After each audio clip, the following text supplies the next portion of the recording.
সুপ্রিয় শিক্ষার্থীবৃন্দ, আজকে আমরা ট্রান্সফরমেশনের অ্যাসার্টিভ থেকে ইন্টারগেটিভ এবং ইন্টারগেটিভ থেকে অ্যাসার্টিভ করা শিখব। How to transform assertive into interrogative and interrogative into assertive.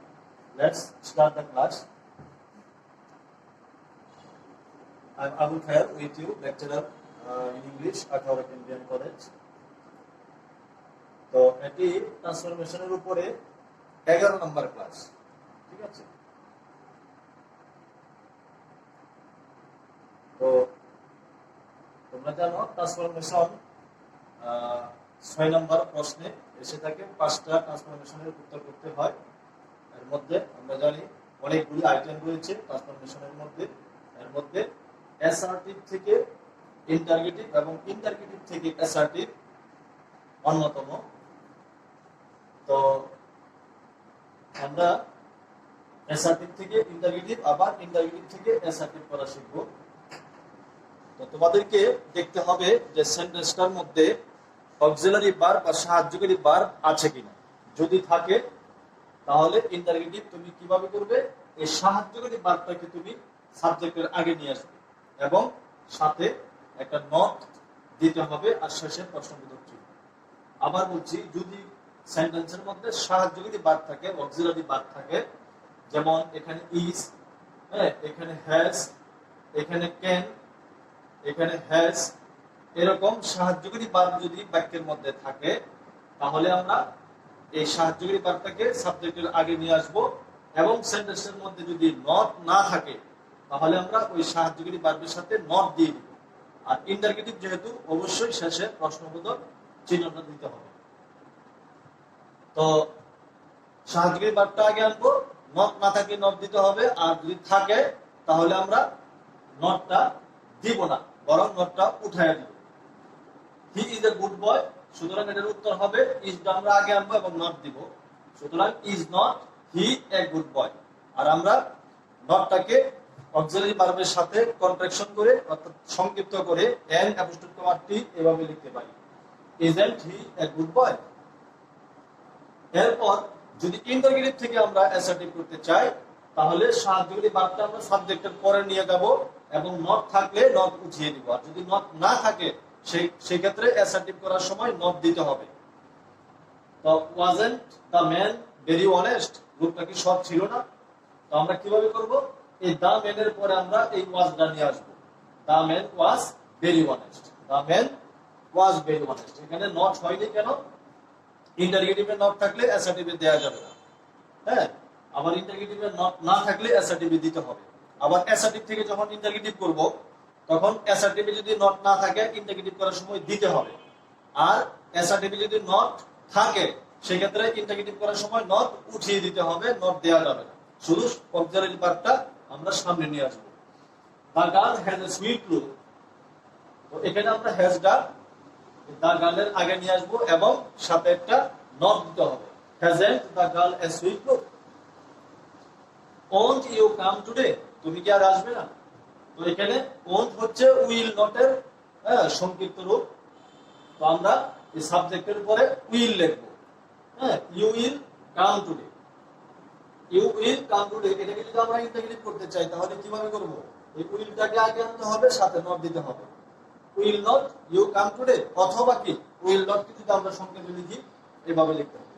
He can sing nicely, তো এই ক্যানটাকে আমাদেরকে আগে আনতে হবে এবং সাথে নট দিতে হবে। এরপর the poet has not any fame, তো আমরা সাহায্যকারী ভার্বটা আগে আনবো আর এখন কিন্তু আর নট দেওয়া যাবে না, যেহেতু এখানে নট আছে নটটা উঠিয়ে দিতে হবে। The poet has not any fame, উত্তর হবে শুধু has the poet any fame? এই লেখকটার কি কোনো সুখ্যাতি ছিল, সুখ্যাতি আছে, এরকম অর্থ হবে। Have I gone to Dhaka, আমি কি ঢাকা গিয়েছি? তো এখানে ইন্টারগেটিভ সেন্টেন্স কিন্তু এই অক্সিলারি ভার্বের সাথে কিন্তু নট নেই, সুতরাং অ্যাসার্টিভ যখন করব আমরা নট দিতে হবে। তো হ্যাভ চলে যাবে সাবজেক্টের পর এবং নট দিতে হবে। তো I have not gone to Dhaka, I have not gone to Dhaka. এইভাবে যদি সেন্টেন্সে যদি অক্সিলারি ভার্ব থাকে তো তো আমাদেরকে এভাবে করতে হবে, অক্সিলারি ভার্বটা আগে আনবো, নট না থাকলে দিব, থাকলে দিব না, বরং উঠিয়ে দিব। এরপর 2 নম্বর নিয়ম হচ্ছে, যদি অক্সিলারি ভার্ব না থাকে, বাক্যে যদি সাহায্যকারী ভার্ব না থাকে, সেক্ষেত্রে আমরা কিভাবে করব? যদি ভার্বের প্রেজেন্ট ফর্ম থাকে তাহলে শুরুতে আমরা ডন্ট বসাবো, ডো নট, সংক্ষেপে আমরা ডন্ট বসাবো, আর ইন্টারগেটিভ যেহেতু অবশ্যই প্রশ্নবোধক চিহ্ন হবে। আর যদি পাস্ট ফর্ম থাকে তাহলে আমরা শুরুতে ডিডেন্ট বসাবো, আর পাস্ট ফর্মটা প্রেজেন্ট ফর্ম হয়ে যাবে। আর যদি ভার্বের সাথে এস বা ইএস থাকে, সেই ক্ষেত্রে আমরা শুরুতে ডাজেন্ট লিখবো, আর এস বা ইএসটা উঠিয়ে দিব। যেমন আই প্লে ফুটবল, আমি ফুটবল খেলি, সুতরাং যেহেতু প্রেজেন্ট ফর্ম শুরুতে আমরা ডন্ট বসাবো। হ্যাঁ, তো যখন ডন্ট দিয়ে বাক্য শুরু হবে তখন অ্যাসার্টিভ করার নিয়ম হলো ডন্ট উঠে যাবে, শুধু ডন্টের পরের টুকু, আই প্লে ফুটবল এতটুকু লিখলে অ্যাসার্টিভ হয়ে যাবে। হ্যাঁ, কারণ হচ্ছে এই যে এখানে রয়েছে আই প্লে ফুটবল, হ্যাঁ, এই প্লে এর জন্য আমরা শুরুতে কি বসিয়েছি? ডন্ট বসিয়েছি, সুতরাং অ্যাসার্টিভ করতে গেলে ডন্টটা উঠিয়ে দিলেই কি বাকিটুকু লিখলে অ্যাসার্টিভ হয়ে যাবে। অনুরূপভাবে আই সি এ বার্ড, এখানেও প্রেজেন্ট ফর্ম, সুতরাং আমরা শুরুতে কি লিখবো? ডন্ট লিখবো, হ্যাঁ, আর বাকিটুকু ঠিক থাকবে।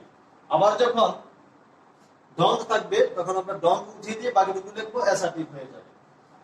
এরপর হচ্ছে, যদি ডন্ট বাক্যের মধ্যে অ্যাসার্টিভ সেন্টেন্সে যদি ডন্ট কথাটা থাকে বা ডো নট কথাটা যদি থাকে, সেই ক্ষেত্রে আমরা শুধু ডো আগে আনবো এবং নট উঠিয়ে দিব। একটু আগে আমরা বলেছি, হ্যাঁ, 1 নম্বর নিয়মে যে নট থাকলে নট উঠে যায়, হ্যাঁ, শুধু অক্সিলারি ভার্বটা সামনে আনতে হয় সাবজেক্টে। সুতরাং উই ডোন্ট ডিস্টার্ব হিম, আমরা তাকে ডিস্টার্ব করি না, এখান থেকে আমরা শুধু ডোটা সাবজেক্টের আগে আনবো, আর নট আমরা উঠিয়ে দিব। সুতরাং ডো উই ডিস্টার্ব হিম, আমরা কি তাকে ডিস্টার্ব করি? এরপর ডোন্ট ইউ লাভ হিম, তুমি কি তাকে ভালোবাসো না? তো এখানে আমরা যেহেতু ডন্ট আছে, কি করব? ডন্ট উঠিয়ে দিব, হ্যাঁ, ইউ লাভ হিম। এরপর do the boys play well, ছেলেগুলি কি ভালো খেলে? তো এখানে কিন্তু নট নেই, সুতরাং আমাদেরকে কি করতে হবে? সাবজেক্টের পরে ডন্ট বসাতে হবে, হ্যাঁ, নট বসাতে হবে। আর শুধু নট বসাই দিতে হবে না, যেহেতু ভার্বের প্রেজেন্ট ফর্ম, ডো এর সাথে নট বসাইতে হবে। সুতরাং the boys don't play well, ছেলেগুলি ভালো খেলে না, ছেলেগুলি কি ভালো খেলে? এরকম। এরপর হচ্ছে ডোন্ট ইউ লাভ হিম, তুমি কি তাকে ভালোবাসো না? এখানে কিন্তু নট আছে, সুতরাং আমরা কি করব? হ্যাঁ, এই ডন্ট পড়াটাই কি বাদ দিয়ে দিব, ইউ লাভ হিম। যখন নট থাকবে তখন কি ডো উঠে যাবে, নটও উঠে যাবে, আর যখন শুধু ডো থাকবে তখন সাবজেক্টের পরে ডন্ট লিখতে হবে। অনুরূপভাবে যখন ইন্টারগেটিভের শুরুতে যখন ডন্ট থাকবে, হ্যাঁ, তখন আমরা অ্যাসার্টিভ করার সময় শুধু ডন্টটা উঠিয়ে দিব, আর শুধু ডো থাকলে ডো উঠিয়ে দিয়ে সাবজেক্টের পরে আমাদেরকে ডন্ট লিখতে হবে। তো এইভাবে যদি ভার্বের প্রেজেন্ট ফর্ম থাকে তাহলে এইভাবে আমাদেরকে ইন্টারগেটিভ এবং অ্যাসার্টিভ করতে হবে। এরপর যদি ভার্বের সাথে যদি এস বা ইএস থাকে তাহলে আমরা শুরুতে ডাজেন্ট বসাবো। আবার ইন্টারগেটিভে যখন ডাজেন্ট থাকবে, ডাজেন্ট উঠিয়ে দিয়ে ভার্বের সাথে এস বা ইএস থাকবে। তবে যদি অ্যাসার্টিভ সেন্টেন্সে ডাজেন্ট কথাটা থাকে, ডাজ নট কথাটা যদি থাকে, তাহলে নট বাদ দিয়ে শুধু ডাজ আমরা আগে আনবো।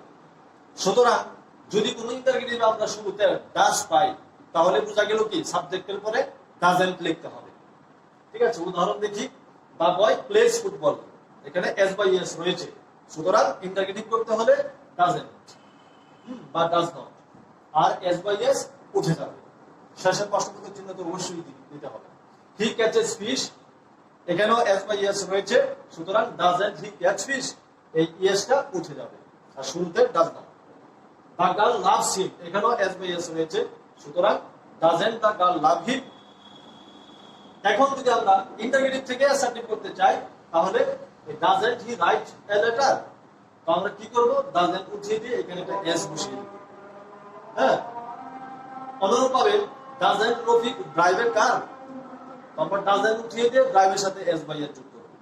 আর এখানে যদি ডাজেন্ট না থেকে শুধু ডাজ থাকে, ইন্টারগেটিভে যদি শুধু ডাজ থাকে তাহলে আমরা কি করব, তাহলে এখানে নট দিতে হবে। আর নট শুধু নট দেওয়া যাবে না, যেহেতু প্রেজেন্ট ফর্ম, হ্যাঁ, আমাদেরকে ডাজেন্ট লিখতে হবে, যেহেতু রফিক থার্ড পারসন সিঙ্গুলার। এই জন্য যখন ইন্টারগেটিভে শুধু ডাজ থাকবে সাবজেক্টের আগে, নট থাকবে না, তখন আমাদেরকে কি করতে হবে, ডাজেন্ট বসাতে হবে সাবজেক্টের পরে। এরপর যদি ভার্বের পাস্ট ফর্ম আসে, তাহলে আমরা কিভাবে ইন্টারগেটিভ করব? শুরুতে আমরা ডিড নট বসাবো, আর এই টোল অর্থাৎ পাস্ট ফর্মটা প্রেজেন্ট ফর্ম হয়ে যাবে। ঠিক আছে, যেমন ডিড হি নট অথবা ডিডেন্ট। নট সাবজেক্টের পরেও লেখা যায়, সাহায্যকারী ভার্বের সাথেও লেখা যায়। Didn't he tell the story, শেষে প্রশ্নবোধক চিহ্ন দিতে হবে। Didn't he tell the story. অনুরূপভাবে I went to college, went past form, সুতরাং আমরা শুরুতে লিখবো কি, ডিডেন্ট। ডিডেন্ট আই, আর ওয়েন্ট হয়ে যাবে গো, গো টু কলেজ। এরপর you did not want to help him, তো এখানে কিন্তু নট রয়েছে। তো নট থাকলে আমরা জানি কি, নট উঠে যাবে আর অক্সিলারি ভার্বটা শুধু সামনে চলে আসবে। সুতরাং did you want to help him, তুমি কি তাকে সাহায্য করতে চাও? হ্যাঁ, এবার আমরা ইন্টারগেটিভ থেকে অ্যাসার্টিভ করি। ডিডন্ট হি হেল্প মি, এখানে নট রয়েছে, সুতরাং ডিডন্ট বাদ দিয়ে আমাদেরকে ভার্বটা কি করতে হবে, পাস্ট ফর্ম করতে হবে। কারণ পাস্ট ফর্ম থাকলেই কিন্তু আমরা শুরুতে ডিডন্ট লিখি। তো এখন যদি অ্যাসার্টিভ করি, তাহলে ডিডন্ট বাদ দিয়ে কি করতে হবে, ভার্বটাকে পাস্ট ফর্ম করতে হবে। হ্যাঁ, অনুরূপভাবে ডিডন্ট দে লাইক ইউ, তো আমরা কি করব, যেহেতু নট আছে, সুতরাং পরের ভার্বটাকে কি করব, পাস্ট ফর্ম বসিয়ে দিব। They liked you. এখানে did I see a bird, এখানে কিন্তু ডিড এর সাথে নট নেই, সুতরাং আমাদেরকে কি করতে হবে, যখন অ্যাসার্টিভ করব তখন নট দিতে হবে। আর নট কিভাবে দিব, ডিড সহ দিতে হবে। তো আই ডিডন্ট বা did not see a bird, past form যদি আসে তাহলে এইভাবে আমাদেরকে ইন্টারভিউ করতে হবে। এরপর যদি সাবজেক্ট হিসাবে everyone, everybody, someone, somebody, anyone, anybody, এই শব্দগুলি যদি থাকে, আমি এখানে লিখে দিয়েছি everyone, everybody, someone, somebody, anyone, anybody, all, each and every, এই শব্দগুলি যদি সাবজেক্ট হিসাবে আমরা পাই, তাহলে ইন্টারগেটিভ কিভাবে করব? ইন্টারগেটিভ করব হচ্ছে এই এভরিওয়ান বা এই শব্দগুলি উঠে যাবে, উঠে গিয়ে এর স্থলে আমরা হো লিখবো। হ্যাঁ, এরকম হো লিখবো, লিখে এরপর আমরা নেগেটিভ করবো সেন্টেন্সটাকে। হ্যাঁ, অর্থাৎ ভার্বের সাথে যদি এস বাই এস থাকে তাহলে ডাজেন্ট, আর এস বাই এস উঠে যাবে এইভাবে। আর যদি অক্সিলারি ভার্ব থাকে তাহলে অক্সিলারি ভার্বের পরে নট বসাবো, আর যদি পাস্ট ফর্ম থাকে তাহলে ডিডন্ট বসাবো, আর পাস্ট ফর্মটা প্রেজেন্ট ফর্ম হয়ে যাবে। হ্যাঁ, আবার বলছি এভরিওয়ান, এভরিবডি, সামওয়ান, সামবডি, এই শব্দগুলি উঠে গিয়ে এখানে আমরা বসাবো হচ্ছে হো, আর এরপরে আবার do not, does not, did not, বা অক্সিলারি ভার্ব থাকলে অক্সিলারি ভার্বের পরে নট বসাতে হবে, শেষে প্রশ্নবোধক চিহ্ন দিতে হবে। যেমন এভরিওয়ানের জায়গায় আমরা হো বসিয়েছি, তারপর লাইকস যেহেতু এস রয়েছে, সুতরাং ডাজেন্ট, এরপরে লাইকস থেকে এস উঠে গেল। হ্যাঁ, তাহলে ডাজেন্ট লাইক এ ফ্লাওয়ার, হো ডাজেন্ট লাইক এ ফ্লাওয়ার, কে ফুল পছন্দ করে না, অর্থাৎ এভরিবডি লাইকস এ ফ্লাওয়ার, সবাই ফুলকে পছন্দ করে। এভরিবডি ইজ গিলটি, তো এখানে এভরিবডি জায়গায় আমরা হো বসাবো, এরপর ইজ এর পরে ইজ লিখবো, তারপর নট লিখবো। হো ইজ নট গিলটি, শেষে প্রশ্ন করছি। ইচ এন্ড এভরি, এটুকু বাদ দিয়ে আমরা হো লিখবো, এরপর অক্সিলারি ভার্ব যেহেতু আছে, অক্সিলারি ভার্ব লিখে তারপর নট লিখবো। ক্যান নট, তারপর ডু দিস, লাস্টে প্রশ্নবোধক চিহ্ন লিখতে হবে, চিহ্ন দিতে হবে। এভরিবডি লাভড হিম, এখানে পাস্ট টেন্স এসেছে, সুতরাং হো, এভরিবডি জায়গায় হো লিখে তারপর এখানে আমরা কি লিখবো, ডিড নট, তারপর লাভ হিম, পাস্ট ফর্ম হয়ে যাবে প্রেজেন্ট ফর্ম, আর তার আগে দিতে হবে ডিড নট। এরপর এবার যদি আমরা ইন্টারগেটিভ থেকে অ্যাসার্টিভ করতে চাই, তাহলে নিশ্চয়ই ইন্টারগেটিভে কি থাকবে, হো দিয়ে থাকবে এবং নট বা ডাজ নট বা ডিড নট এরকম থাকবে। তো আমরা কি করব, এই ডাজ নট, ডো নট এগুলো আমরা উঠিয়ে দিব, বা নট থাকলে নট উঠিয়ে দিব, আর হো এর জায়গায় আমরা এভরিবডি বসিয়ে দিব। তো এভরিবডি হেটস এ লায়ার, যেহেতু ডাজ নট উঠিয়ে দিয়ে ভার্বের সাথে এস দিতে হবে। হ্যাঁ, কারণ এস বাই এস থাকলে আমরা ডাজ নট লিখেছি, এই জন্য। হ্যাঁ, এরপর হো ডিড নট গো দেয়া, তাহলে কি করতে হবে, এভরিবডি হো এর জায়গায় আর ডিড নট উঠিয়ে দিয়ে আমরা গো পাস্ট ফর্ম করে ফেলবো, ওয়েন্ট দেয়ার। হ্যাঁ, গো এভরিবডি ওয়েন্ট দেয়ার। এরপর হো ইজ নট প্রেজেন্ট দেয়ার, তো হো এর জায়গায় আমরা এভরিবডি লিখলাম, এভরিবডি পরে ইজ আর নট উঠে যাবে, তো এভরিবডি ইজ প্রেজেন্ট দেয়ার। এইভাবে আমাদেরকে ইন্টারগেটিভ করতে হবে। এরপর আমরা ক্লাসের শেষের দিকে চলে এসেছি। নোবডি, নো ওয়ান, নান, নাইদার, এই চারটা হচ্ছে নেগেটিভ ওয়ার্ড। হ্যাঁ, এই চারটার যে কোনো একটা যদি সাবজেক্টের জায়গায় আমরা পাই, তাহলে ইন্টারগেটিভ করার সময় শুধু এই চারটা নেগেটিভ ওয়ার্ড উঠিয়ে দিয়ে শুধু হো লিখবো। হ্যাঁ, আর শেষে প্রশ্নবোধক চিহ্নটা দিব। তাহলে বোঝা গেল যে হো যুক্ত ইন্টারগেটিভ সেন্টেন্সে যদি নট না থাকে, তাহলে আমাদেরকে কি করতে হবে, হো এর জায়গায় এই চারটার যে কোনো একটা বসায় দিতে হবে। আর যদি নট থাকে তাহলে বোঝা গেল কি, হো এর জায়গায় আগের 5 নম্বর নিয়মটা অ্যাপ্লাই হবে, অর্থাৎ হো এর জায়গায় এভরিবডি লিখতে হবে আর নট উঠায় দিতে হবে। আর যদি হো যুক্ত ইন্টারগেটিভে যদি নট না থাকে, তাহলে বুঝতে হবে যে হো এর জায়গায় নোবডি বসবে বা নো ওয়ান বসবে, এই দুইটার একটা বসাইলেই হবে। তো নোবডি লাইকস এ লায়ার কি হবে, who likes a liar. No one helps him, who helps him. হো লাভস ইউ, সুতরাং হো এর জায়গায় আমরা নোবডি বসাবো। হো রেসপেক্টস এ স্মোকার, হ্যাঁ, একজন ধূমপানকারীকে কে পছন্দ করে, অর্থাৎ নোবডি রেসপেক্টস এ স্মোকার, কেউ ধূমপানকারীকে পছন্দ করে না। সর্বশেষ নিয়ম হচ্ছে এভরি এর পরে যদি বডি অথবা ওয়ান এরকম শব্দ না এসে যদি সরাসরি নাউন আসে, সেই ক্ষেত্রে আমরা কিভাবে ইন্টারগেটিভ করব, আমরা এভরি এর জায়গায় বসাবো হচ্ছে ইজ দেয়ার এনি। এরপর এভরির পরে শব্দটা বসাবো, অর্থাৎ এভরির পরে যদি থাকে মাদার, ফাদার বা বয় বা পারসন, হ্যাঁ, এই নাউনটা আমরা কি বসাবো, এই ইজ দেয়ার এনি লিখে তারপর এই এভরির পরে যে নাউনটা থাকবে সেটা বসাবো। এরপর হো দিতে হবে, হো বসাবো, তারপর নেগেটিভ করতে হবে, অর্থাৎ ভার্বের সাথে এসবিএস থাকবে, ডাজন্ট, পাস্ট ফর্ম থাকবে ডিডন্ট, হ্যাঁ, এরকম করতে হবে। আর যদি অক্সিলারি ভার্ব থাকে তাহলে অক্সিলারি ভার্বের পরে আমরা নট বসাবো, আর শেষে ইন্টারগেটিভ চিহ্ন অবশ্যই দিতে হবে। আবার যখন আমরা অ্যাসার্টিভ থেকে ইন্টারগেটিভ করব, তখন এই নিয়মটার বিপরীতটা হবে, অর্থাৎ ইজ দেয়ার এনি জায়গায় আমরা এভরি লিখবো, তারপর ইজ দেয়ার এনির পরে যে নাউনটা থাকবে সেটা লিখবো, হো উঠিয়ে দিব। হ্যাঁ, নট থাকলে বা ডাজন্ট বা ডিডন্ট যদি আমরা ব্যবহার করি, সেগুলি উঠিয়ে দিতে হবে। উদাহরণ আমরা লক্ষ্য করি, every mother likes her child, প্রত্যেকটা মাতা শিশুকে পছন্দ করে।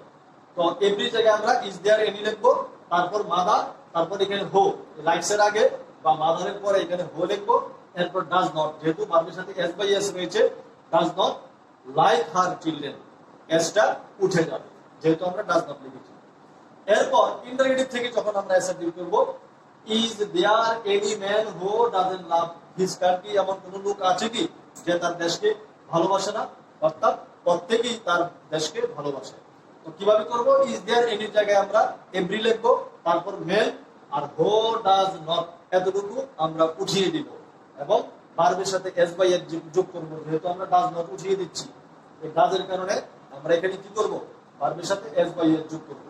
সুতরাং উত্তর কি হবে, every man loves his country. এই হচ্ছে অ্যাসার্টিভ থেকে ইন্টারগেটিভ এবং ইন্টারগেটিভ থেকে অ্যাসার্টিভ করার নিয়ম। আশা করি তোমরা বুঝতে পেরেছ। আগামী ক্লাসে আমরা অ্যাসার্টিভ থেকে এক্সক্লেমেটরি এবং অবজেক্টিভ ইম্পারেটিভ কিভাবে করতে হয়, ওই ক্লাসগুলি আমরা আগামী সেশনে করব। সে পর্যন্ত তোমরা ভালো থাকো, সুস্থ থাকো। আল্লাহ হাফেজ।